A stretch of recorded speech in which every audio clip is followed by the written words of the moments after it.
All right, sir. If you could change two things in Brampton to make it better, what would those two things be? I think there's not enough training for economic empowerment. I'm talking about entrepreneurship.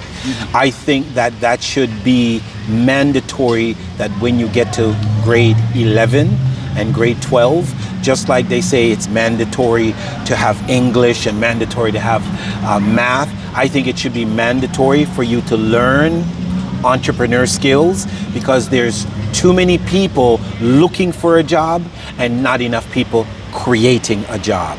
And the secondary, from the spiritual end, I did a survey that took me, a 10-year period from 2009 and 2019. And I come to find out that the average church in my city was open for 9 hours to 13 and a half hours for a week. There's 168 hours in a week, and the average church opens 10 to 13 hours for the week.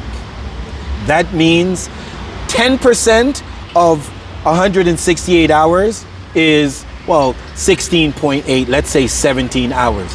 I couldn't find one church in Brampton that was open for 17 hours. That needs to change, because when it comes to the cold weather and so forth, nobody has to be sleeping on the streets with the amount of churches that we have here, but the doors are closed. And that's why a lot of people are looking away from the church, because how can you knock on the church doors and the doors are closed? Let me close with this, man of God. Ask God this question: are the gates in heaven closed? The answer is no. So didn't the word says, as it is in heaven, so shall it be on the earth?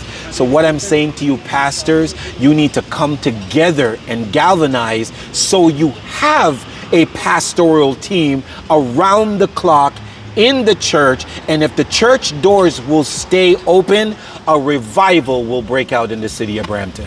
Thank you very much. You're welcome. Okay. That was a good one.